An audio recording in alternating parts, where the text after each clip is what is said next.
A importância da tecnologia, né? Já nos habituamos a ela, faltou, atrasa mesmo.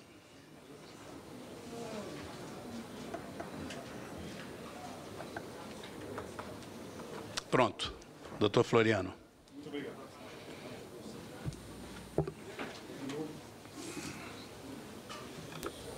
Pronto. Bom, o título fala por si, né? O déficit é tão famoso, tão conhecido, tão falado, o déficit da Previdência Social. Bom, esse é o sumário executivo, né? Basicamente, o que nós vamos falar são três coisas, né? É a posição do governo versus a posição da Anfip. O segundo ponto são os reais, na nossa visão, os reais problemas que dizem respeito ao financiamento da Previdência Social. E, finalmente, eu talvez até pule, deixo para o senador a questão da CPI da Previdência, que eu não sabia que o senador iria apresentar, então, esse finalzinho a gente pula. E algumas considerações finais. As justificativas para o governo são conhecidas, elas estão amplamente divulgadas, mas, em linhas gerais, nós temos aí, de uma maneira simplificada, o peso, né, sempre se pesa, se fala, né, muito do tamanho desse déficit da Previdência Social, uma conjugação com um processo de envelhecimento natural, desejável, da população brasileira, e aí soma uma coisa com a outra, 1 mais 2, e aí nós temos aí as necessidades das reformas. Uma já feita, basicamente a PEC 287, que hoje é a emenda constitucional de número 95, que ela foi feita para ajustar as contas públicas, e a própria emenda constitucional, a 287, a PEC 55, desculpe, e agora a PEC 287. Bom, isso aqui é o grande problema que nós encontramos hoje, né, essa questão da informação, na nossa visão, na desinformação generalizada com que esse assunto, que é um assunto técnico, um assunto tem sido tratado nesse processo de 1 ano, que nós já estamos há 1 ano tratando da PEC 287. Tá? Basicamente, nós temos aqui uma concepção, uma diferença de uma concepção que para nós é vital. É vital que a gente saia daqui nesse debate com esse norte. Me parece que há uma mistura proposital entre a previdência dos servidores públicos e a previdência do regime geral. Então, nós precisamos aclarar isso, inclusive para a sociedade, que está agora sendo impactada pela recente propaganda oficial do governo, dizendo que a reforma agora é para combater os privilégios dos trabalhadores do serviço público, como se já não houvesse acontecido recentemente, no ano de 2003, uma grande reforma do sistema de aposentadoria dos servidores públicos. Então, a gente tem que entender de uma vez por todas, na nossa avaliação, nós falamos de previdência. Vamos lá, vamos fazer uma comparação com frutas. Uma banana e uma laranja.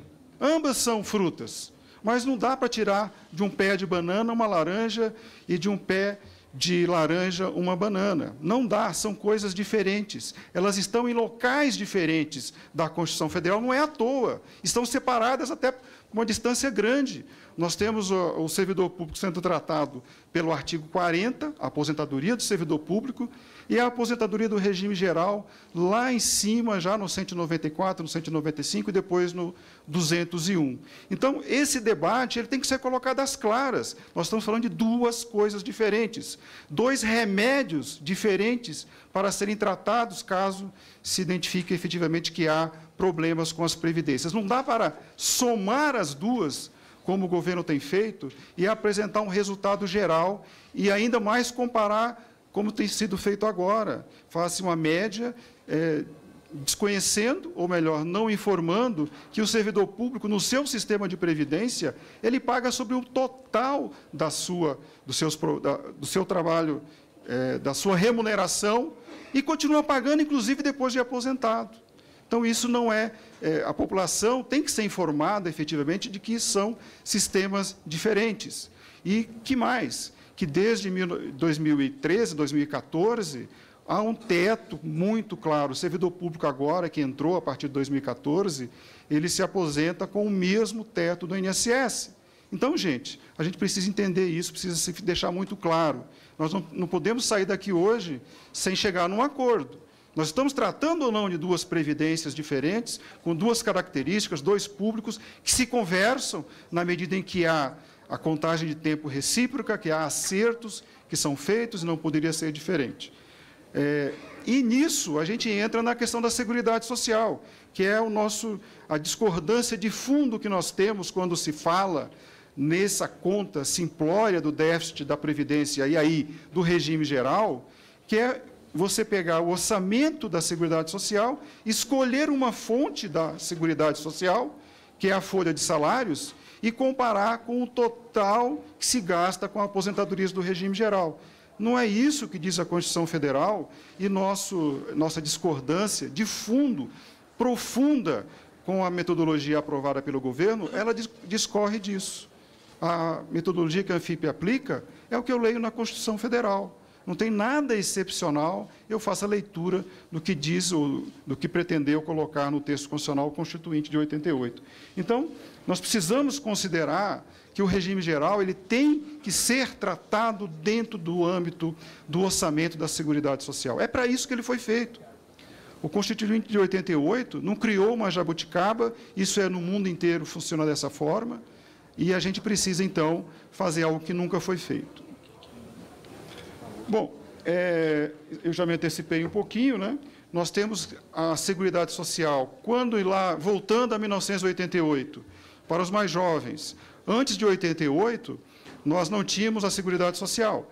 Nós tínhamos o regime geral, o INSS, sendo que a contribuição era basicamente única. A grande contribuição que nós tínhamos para a Previdência privada, a Previdência do regime geral, ou hoje INSS, à época INPS, era a folha de salários.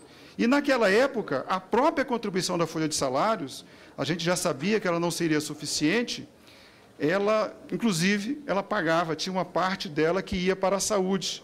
Né? Mas isso aí é outra história. Mas, hoje, modernamente, nós temos essas fontes todas de financiamento da Seguridade Social, e quando se faz essa conta do déficit do regime geral, escolhe-se a folha de salários como fonte de financiamento e se compara com o total de despesas do regime geral do INSS. Bom, aqui já entra a parte que a Anfip faz, nós somos auditores fiscais, nós fazemos contas. E o que a Anfip tem feito ao longo desses anos, e essa publicação anual que é publicada, e basicamente com essa forma, com essa metodologia, desde o ano de 2005, é uma conta de padaria. Nós colocamos de um lado as receitas e do outro lado as despesas. Uma coisa muito simples, eu faço a leitura da Constituição Federal, faço o acompanhamento e dá um trabalho danado identificar e talvez por isso haja pequenas diferenças entre esse acompanhamento do orçamento da Seguridade Social, porque dá muito trabalho, a gente tem que ir lá buscar, tem que fazer uma extração desses dados, eles são conferidos, são reconferidos, e isso demora, mas isso é feito anualmente e nós estamos lá. Então, colocamos de um lado as receitas e do outro lado as despesas. Aqui eu tenho o ano de 2016, vocês estão vendo aqui as principais, né? Tem mais uma folhinha, e nós chegamos aí ao resultado final de 2016. Então, em 2016, nós tivemos, pela primeira vez, desde que a Anfip acompanha o orçamento da Seguridade Social, um resultado negativo. Então, o resultado negativo foi de 57 bilhões de reais, coisa que, ao longo de toda a existência de que a Anfip faz, essa contabilidade, ela sempre foi superavitária, e no ano de 2016 aconteceu isso, e não poderia ser diferente. A Anfip, fiel à sua metodologia, nós trouxemos, isso está publicado, não há nenhum problema de nós divulgarmos esse número. Tá? Por quê? Porque isso não é nenhum desastre. A própria Constituição, ela já prevê mecanismos em que foram utilizados. Porque 2016 passou, as contas foram pagas. Esse dinheiro que faltou, esses 57 bilhões de reais, eles vieram do orçamento fiscal. Tá? E isso está na Constituição. A Constituição é clara no artigo 194, no 195, quando ela determina, em caso não sendo suficientes as fontes de financiamento, a União bancará, através do orçamento fiscal, o resultado da Seguridade Social. Então, não houve falta de pagamento das aposentadorias, o orçamento da saúde, bem ou mal, foi executado, a assistência social, bem ou mal, foi executado em 2016, e assim acontecerá no ano de 2017. Tá? Isso é uma obrigação constitucional. Então, nós temos aqui o ano de 2016. Tá, então fizemos aqui a retrospectiva histórica, a evolução de 2005 até 2016, e vocês veem claramente o azul, os resultados positivos ao longo dos anos, 2015 já com um resultado muito pequeno, e 2016 o valor de 57 bilhões de reais. Essa curva vermelha, ela é a média. Na média, já computando o ano de 2016, nós temos aí um resultado positivo de 50 bilhões de reais. Então, não é um fator isolado, ele só aconteceu essa queda durante a crise de 2008, 2009, e houve uma tendência e acabou se recuperando. O que eu vou fazer aqui agora é, basicamente, mostrar para vocês por que isso aconteceu. Porque é a pergunta, né? Como é que esse modelo, que até então vinha socorrendo o orçamento fiscal, né, ele passou, em 2016, para essa situação. Então, nós vamos explicar, passo a passo, o que aconteceu em 2016 para que chegássemos a esse número.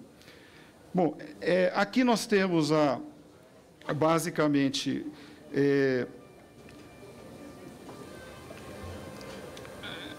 a questão do PIB. Né? Nós temos aqui essa variação, né? O verdinho é o brasileiro. Nós já estamos aqui computando que nesse ano a gente tenha pelo menos o 0,7, e nós temos a comparação principalmente com os dois de cima, né? Com a China e com a Índia, que tem resultados expressivos e constantes, e nós aqui nessa variação muito desconforme da maioria dos BRICS. Então, o problema não é mundial, o problema é brasileiro. Nós não temos condição mais de ficar colocando desculpa numa crise. Eu vou precisar dos mais de 5 minutos. Tá? Claro, fique à vontade. Ok. Outra coisa importante a mostrar, e esse gráfico demonstra isso, a queda do investimento. Vejam, é uma queda absurda. Então, começa a entender por que isso tem, efetivamente, impactado as contas públicas. Não é possível mais o Brasil... Olha só, vejam a queda que nós tivemos ao longo dos 3 últimos anos. A taxa de juros. Nós ainda, apesar da queda consistente e a comemoração de termos um número bastante pequeno, a taxa de juros ter caído bastante, ainda é alta. Nós estamos aí, quando se tira a inflação, ainda fica um valor, um montante muito alto dessa taxa de juros. E isso acaba, obviamente, impactando a questão econômica. Aí nós vemos, e aí é importante a gente sentar agora aqui, eu vou pedir um pouquinho de atenção. Previdência tem a vinculação com o trabalho. Isso é uma das primeiras coisas que eu aprendi enquanto auditor fiscal da Previdência, a gente olhava a questão do trabalho. O que nós tivemos, basicamente, nesses últimos anos? Uma queda no número de trabalhadores formais, desculpe, uma queda expressiva, 2 milhões de empregos foram perdidos, empregos formais, empregos em que há contribuição à Previdência Social. Então, isso não é uma coisa que possa ser deixada de lado ou ser esquecida. Isso é importante entrar nessa nossa avaliação. Então, menos trabalhadores, obviamente, menos contribuição previdenciária. E nós temos aqui, agora, a comemoração recente da queda do desemprego. O desemprego está caindo, então a economia está melhorando. Então, o que nós fizemos? Nós fomos dar uma olhadinha. Esse desemprego caiu aonde? Tá? E aí temos um problema. Nós temos que falar sobre isso. O desemprego cai, mas olha onde caiu. Para onde é que foi o emprego? O emprego foi para os trabalhadores subocupados, que acabam que não há contribuição previdenciária. Então, tem alguma coisa errada com o mercado de trabalho. E, provavelmente, essas medidas aprovadas agora da reforma trabalhista, elas vão piorar ainda mais essa questão. Nós vamos ter ainda mais trabalhadores que não vão contribuir para a Previdência Social, que não vão ter direito a contar esse tempo para a Previdência Social e não vão se aposentar. Se essa for a solução para a reforma da Previdência, está posta. É isso que está efetivamente acontecendo. Então, o desemprego continua no número elevado, e os empregos que estão sendo criados são desse naipe. Isso não adianta, não vai resolver o problema da Previdência Social, muito menos dos trabalhadores que não terão acesso à Previdência. Bom, aqui é a nossa área.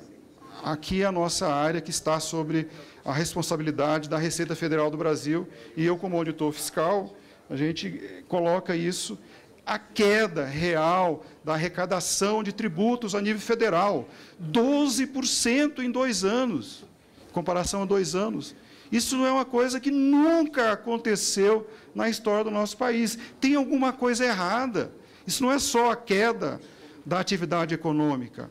Há muito que se fazer aqui, de olhar essa queda e de efetivamente buscar medidas para reverter. Porque, se continuar dessa forma, nós não teremos expectativa nenhuma de melhora do nosso país se nós não recuperarmos as receitas públicas. Então, tem aqui 12% em 2 anos. Olha, esse dado ele é assustador. Tá? Aqui eu vou passar rapidamente, né, mas a questão das desonerações, né, de toda as renúncias, a DRU, tudo isso forma um sentimento, viu, deputado? Nós tivemos aqui em 2 anos, praticamente três refis. Durante 2 anos nós ficamos discutindo, né, e o que os empresários fizeram? Ficaram esperando. Sempre há a expectativa de que um novo refis virá para resolver o problema das dívidas. Então, isso é uma sinalização muito ruim. Eu gostaria muito que esse que foi aprovado agora fosse o último, tá? Fosse o último, porque, efetivamente, você dever impostos, ele compensa.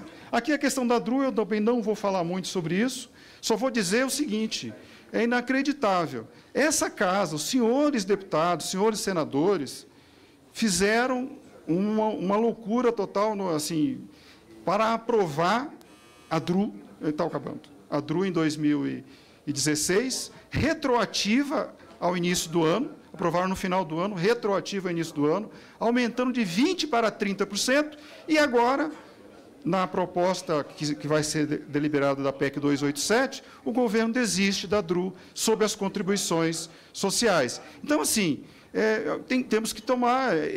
Essa questão da DRU, ela precisa, e ela é um dos elementos que, com certeza, será apontados aqui, mas ela merece uma reflexão. Se o dinheiro é tirado e tem que ser voltado, para que existiu a DRU? Para que deve continuar existindo? E o próprio governo agora, na 287, já admite isso e pede para retirar. É uma pena que o tempo não vai ser possível, né? Mas essa a última aqui para a gente... O que nós temos aqui nessa... Eu chamo a atenção para vocês, para quem está aqui nos assistindo, nós temos Qual é o grande problema que é colocado para a reforma da Previdência? Em 2060, a quantidade de aposentados explodirá. É crescente daqui até 2060.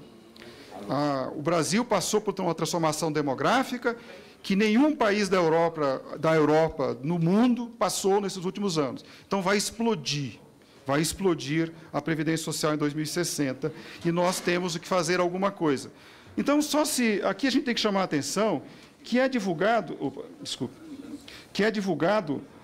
a quantidade de idosos, ou seja, acima de 65 anos, que passou de 78, de 3,9, e vai passar em 2060 para 27% da população brasileira em 2060 será de idosos. E eu quero dizer que eu estarei lá, tenho muita fé em Deus, estarei com 100 anos de idade, dentro desse, recebendo em dia.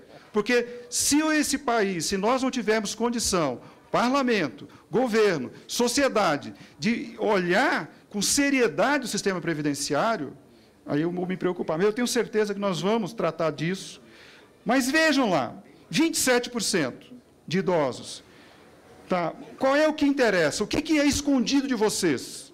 O que não é falado para a sociedade? O que importa, na realidade, quando se olha o espectro das pessoas que compõem a sociedade brasileira? É a parte da população que está trabalhando. E o que nós temos nesse dado que é retirado do IBGE? Em 78, tinha 57% da população brasileira em capacidade de trabalhar. Quanto que vai ser em 2060? 60%. Ok? 60%. São 80 anos, de 80 para 2060, mantido constante. E nós estamos perdendo a oportunidade. E isso aqui sim deveria estar sendo discutido. Isso aqui é mercado de trabalho, é produção, isso aqui é a transformação do Brasil naquilo do país que efetivamente precisa ser construído. Nós deveríamos estar fazendo políticas públicas voltadas para essa população que tem que trabalhar, que tem que produzir, que tem que gerar riqueza. E que nós temos, isso aqui é escamoteado da nossa discussão de reforma da Previdência. Só se mostra a ponta dos idosos, que vai aumentar para 27% da população brasileira, se esquecendo que diminui das pessoas que não estão em idade de trabalhar. Então, é isso, pessoal. Desculpem, eu teria mais coisas para falar, o senador vai falar sobre a reforma, sobre a CPI, e eu deixo com vocês para essa reflexão. A Anfip não se omite de fazer um debate sério sobre a reforma da Previdência. Nós apresentamos emendas, todo o conjunto de servidores apresentou mais de 200 emendas para discutir a reforma da Previdência. De uma maneira séria, nós somos os primeiros interessados em fazê-lo. Muito obrigado. Obrigado, doutor Floriano Neto. Vamos dar sequência.